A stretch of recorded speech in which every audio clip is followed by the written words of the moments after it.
Welcome to Math-com. Ngayong araw ating pag-aralan ang tungkol sa circle. Pero bago ang lahat, please subscribe and click the notification bell para palagi kang updated sa mga bago kong videos. So, tara! Circles is the set of all points that are the same distance from a fixed point. This fixed point is called the center of the circle. The circle is named by its center. The circle at the right is called circle O. A segment drawn from any point on the circle to the center is called the radius. So, ano nga ba itong circle? Kung makikita nyo dito sa kabila ay ito yung figure or mukha ng circle na sinasabi natin. Paano nga ba na-define natin na ito ay circle? Okay. Si circle ay merong center. Ito yung center niya. At kung etong line na to ay nag-connect from center to outer, ay tinatawag nating radius. So, ang tawag dito sa dalawang point na to, na pag pinag-connect natin, ang tawag sa kanila ay radius. So, etong point, papunta doon sa outer, at etong line na to ay tinatawag nating radius. Okay? So, si center daw ay merong fixed point. So, yung fixed point natin, ito yung center natin, which is center. At sinasabi na meron tayong same distance from a fixed point. Okay? Sinasabi, ito yung fixed point natin, and same distance daw. So, kung sasabihin natin itong radius ay meron siyang 5 cm, yung distance niya from center to outer. Then, kung halimbawa, iikutin natin itong lahat, is kung gagawa tayo ng point,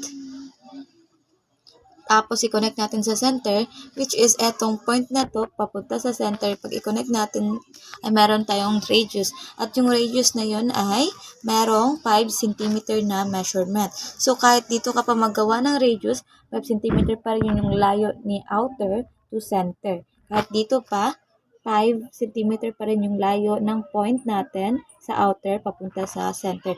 So, ibig sabihin, ito nakapalibot dito. Itong mga nasa outer layer natin ay binubuo ng mga points. Na which is, yung mga points na yon kahit i-connect mo pa siya papunta kay center, fixed pa rin yung distance niya na 5 cm. Okay?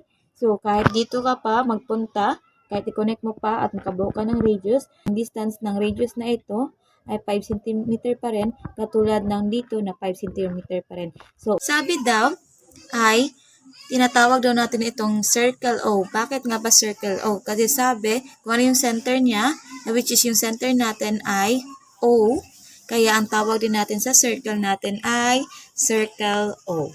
Okay? So, eto, ulitin ko. Ito ay isang radius natin, kaya tinatawag natin siyang radius. Ito yung spelling. And then, itong measure ng radius na to ay 5 cm papunta sa center. Example lang yun ha. Yung measurement niya is 5 cm. Example yan. So, kahit mag-connect ka dito, papunta dito sa center, ay 5 cm pa din. At kahit saang bahagi or outer layer ng circle na mag-connect ka papunta sa center ay 5 cm ang layo. So, tinatawag natin siyang circle kasi may fixed distance papuntang outer to center.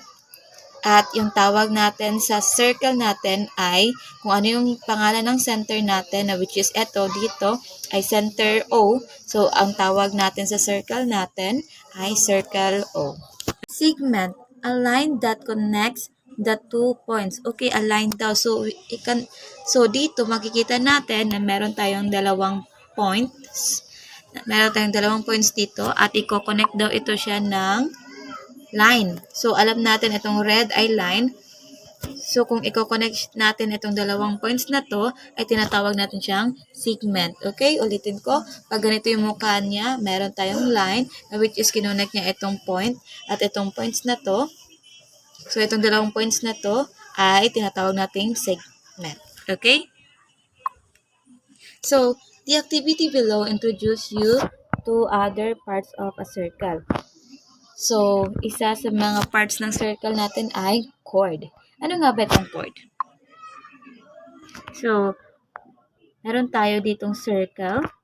And chord daw is a segment. Alam natin yung segment, dalawang points na pinag-connect ng line. So, katulad din yun kanina ng radius, dalawang points yun from outer to center, which is kinonect ng line na yun at tinatawag natin yun yung radius. That connects any 2 points of a circle. Okay? So, tingnan natin, meron ditong AD daw. Itong AD. Pag kinonect natin yan siya. So, we have circle, we have center here. So, pag kinonect natin yung A at saka D, ay tinatawag natin itong chord. Kung kanina, from center to outer, tinatawag natin yun siyang radius, di ba? At ngayon naman, from outer to outer, ay tinatawag natin chord.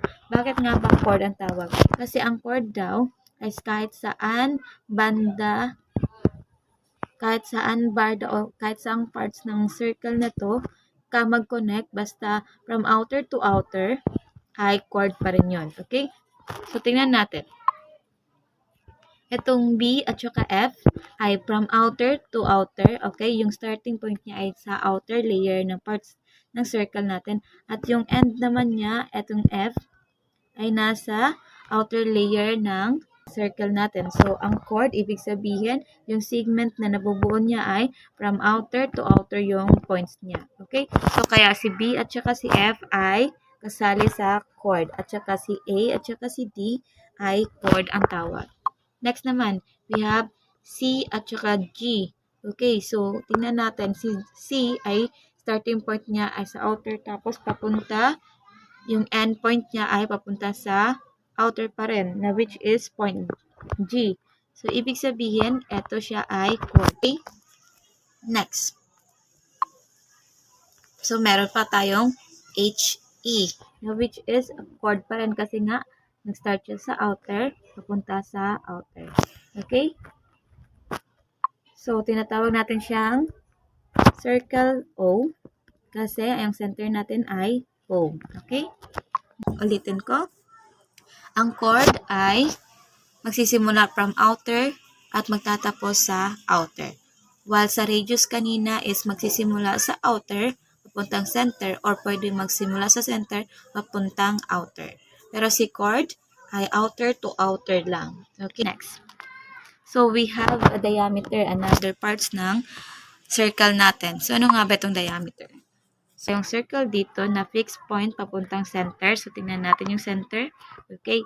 From center to outer ay fixed point yung distance nila. So, diameter is a chord. So, si diameter ay chord pa rin kasi si chord, ulitin ko, si chord ay from outer to outer. Ma-identify natin siya na diameter kahit chord siya ay that passes through the center of a circle. Ibig sabihin, kahit na chord pa rin ito si diameter kasi nagsimula siya sa outer, tapos nag-end din siya sa outer, pero ma-identify mo siya na diameter kasi tumaan siya sa center ng circle, which is ito, that passes through the center of a circle. So, tumaan siya sa circle, then we call it diameter. Another example, so si BF ito. Another example yun, si C at saka si G, na which is chord pa rin siya, pero matatawag natin siyang diameter kasi nga dumaan yung line niya papunta kay center at papunta sa G. So, ibig sabihin outer to center and outer. So, ganun yun. Kung si radius kanina ay from outer to center or center to outer, si chord naman is outer to outer. So, kahit saan pa yan, basta nag-start siya sa outer, then nag-end sa outer ng parts ng circle, then we call it chord. Pero si diameter naman ay ma-identify natin kahit chord siya, basta dumaan siya sa center ng circle. Okay? So, circle O pa rin ang tawag dito. Ang center natin ay O, so tawag natin sa circle na to ay circle O. It is the longest chord of a circle and it twice the length of a circle radius. So, sabi dito si diameter daw ang pinakamahabang chord. Okay? Pinakamahabang chord kasi hinatin niya ang circle natin. At sinasabing twice the length of a circle. So, ibig sabihin, dinoble niya yung measurement ni radius. So, kung kanina, measurement ni radius ay 5 cm from center to outer, Then dito naman, dinoble niya kasi nga meron pa siya dito center, papunta kay BF, which is center to outer, is isa rin itong radius. So, ibig sabihin, si diameter ay nakakabuo ng dalawang radius. So, kaya sinasabing twice the length of a circle kasi dalawang radius ang nabubuo niya kung hahatiin natin siya gamit dito sa center na to. Or maghahati tayo dito sa gitna ng center. So, we call this one diameter. Okay? Next, central angle is an angle whose vertex is on the circle's center and whose sides intersect the circle of the 2 points. So, ano nga ba ito? Meron tayo ditong sinasabi itong sign na to, tinatawag itong angle. So, we have angle APB is a central angle of a circle P. So, ano nga ba itong central angle? So, meron tayong circle, of course, kasi topic natin circle. And we have the fixed point na center natin. At meron tayong point sa outer. Another. So, itong point A, point B, and point P. So, meron tayong isang radius na which is nag-connect from center to outer or outer to center. Another naman is isang radius pa rin. At i-explain ko itong black na side na to kung ano itong tawag sa kanya. But ngayon, tatakal muna natin ang central angle. So, kung nakikita mo itong red na ito yung tinatawag natin na angle. At bakit natin nasabing central angle siya? Kasi daw is nasa circle center siya. So, ibig sabihin, nagiging central angle siya kasi yung vertex niya ay nasa center. So, ibig sabihin, itong angle na to ay tinatawag nating central angle kung nasa loob ng circle. Tinatawag natin siyang central angle. Kasi, yung vertex niya ay nag-start sa center. At meron siyang, at nakabuo siya ng angle gamit itong dalawang radius natin. So, tinatawag natin itong central angle. So, kung makikita nyo dito, we have angle APB. So, eto siya ay angle, kaya ganyan ang sign ng angle natin. Dahil may vertex siya at may dalawang side. So, yung dalawang side natin dito, ito yung radius. And ito yung vertex niya. So, yung buka ng vertex na yon or yung radius ng side na yon, yung buka ng dalawang side na yon, yun yung tinatawag natin na angle. So, tinatawag natin siyang angle APB kasi, of course, mag-start tayo sa letter A, papunta sa B. Okay? So, tinatawag natin siyang angle PB kasi meron tayong A at saka P at B na points. So, eto siya ay central angle. Again, etong red na ito or etong color red ay yung central angle natin. Tapos, is central angle or circle P. So, ang angle natin dito ay angle APB. Ito yung central angle natin. Central angle natin ito ay APB. So, eto nakabuo tayo gamit ang tatlong points na to. Nakabuo tayo ng central angle. At ang tawag sa circle na to, since ang center natin ay P, then we call this circle as circle P. Okay, sabi ko kanina, kung ano yung pangalan ng center natin, ay sharing pangalan ng circle. So, next. An arc is a portion of a circle determined by central angle. Arc AB is an arc of a circle P. So, ito yung example kanina. Bilisan lang natin. Okay? So, kung makikita mo, nandito pa yung central angle natin. Ito yung central angle natin. Sabi dito, arc is a portion of a circle determined. Okay, portion siya ng circle.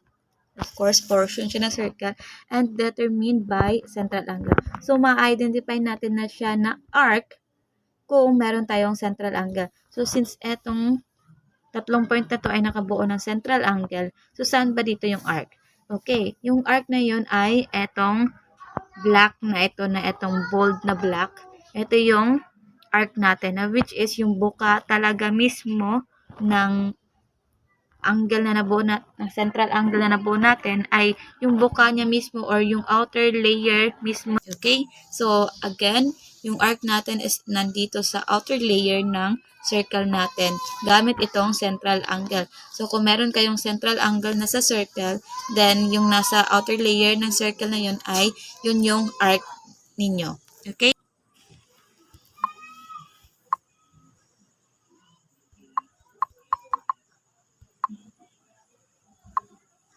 So, identify the side angles of the following questions. So, yung first question natin is name its radius. So, ibig sabihin pangalanan mo bawat radius na makikita mo dito sa figure dito sa kabila.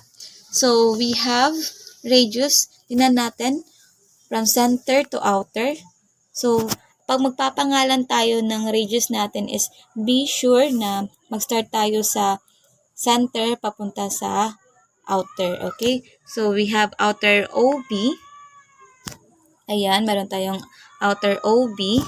And next, di ba, radius ito siya from center to outer or outer to center. And next, OB from center O to outer B. Okay? Then next, center O papunta sa outer layer na which is si point E. And then OD, ayan, from center to outer. So, ganito yung magpangalan ng radius. So, depende rin sa'yo kung gusto mo A or B, pero standard nito ay mauna yung center papunta sa outer. And then next, B, name its diameter. So, yung diameter natin dito, sabi ko kanina, si diameter is chord, pero dapat dumaan daw siya sa center. So, ito yung dalawang chord na ito. Ayan, dalawang chord na ito na siya lang dumaan sa center. So, hindi natin siya masasabing diameter at ito, kahit na chord ito siya, hindi natin masasabing diameter kasi nga hindi siya dumaan sa center. So, itong dalawang line na to or line segment na to ay dumaan sa center. So, meron lang tayong dalawang diameter na which is si A at saka si E at B papunta kay D. Okay? So, we have two diameter lang dito sa figure na to. Then, letter C, name its chord. A at saka E, B at saka D, then B at saka C, at B papunta kay E. Bakit? Kasi nga, itong silang lahat ay line segment or ibig sabihin, dalawa yung kinonect ng point at sila ay chord kasi from outer to outer. Ayan, outer to outer siya. Katulad ni B at saka ni E, outer din at B at saka C. So, nakikita nyo, nandito si diameter na which is yung kanina A at saka E. Ayan, nandito pa rin si B, D ay nandito pa rin kay chord na BD. Kasi nga, sabi ko kanina, ang diameter ay chord pa rin siya. So, kaya kasali pa rin dito siya sa mga sagot natin sa chord. Pero, naging diameter lang din siya or natawag din natin siyang diameter kahit chord siya kasi dumaan siya sa center ng circle natin which is si center O which is ang tawag natin ay circle O rin. Name its central angle. So, sabi ko kanina, central angle. So, pag central means center. So, ibig sabihin, dapat yung vertex niya ay nasa center natin. So, ano nga ba yung central angle? Which is, meron tayong dalawang radius. Okay? Meron dalawang radius ito. At nandito sa center ng circle yung vertex nila. So, it means, nakabuo tayo dito ng central angle. So, ang tawag natin sa central angle na to ay angle AOB. So, kaya meron tayong angle AOB. Next naman, angle AOD. So, ito yung angle natin. So, meron tayong dalawang radius. Ayan. At yung common vertex nila or yung vertex nila ay nasa center natin. So, ito yung angle natin. So, tawag dito sa angle na to or central angle ay central angle AOD. Next, meron din tayong B papuntang O at E kasi nakabuo rin tayo ng central angle. Another naman, DOE. Ito, D na to, papunta rin kay E na which is dalawang radius at yung vertex nila ay nasa center. So, andito yung central angle natin. So, kaya pagpangalan sa central angle ay angle Kasi first letter kasi kung sa alphabetical letter, nauna si D bago si E. So, makikita mo, nauna yung B bago yung E. So, kung ano yung first letter sa alphabetical, so yun yung gamitin natin sa pag-categorize ng pangalan ng central angle natin, kung ano yung mauna mong letter. The next, letter E, name the arc subtended by the central angle. So, sabi ko kanina, si arc ay makikita natin gamit ang central angle. So, since alam na natin yung central angle natin, so, ibig sabihin, yung arc natin ay nasa outer layer ng central angle na yon. So, ito yung ito yung outer layer niya. So, ito yung outer layer ng angle AOB. So, kung ito yung arc niya, so tinatawag natin siyang arc AB. Arc AB. Tapos, another naman is arc AD kasi meron central angle. So, ito yung outer layer niya na arc. Next naman ay meron tayong BE. Ayan. Andito rin yung arc niya. Since central angle na ito silang tatlo. Since central angle ito. So, ito yung arc niya. Nasa outer layer. And then, si DE. So, nandito rin yung outer layer siya ng circle. So, yan yung arc natin, DE.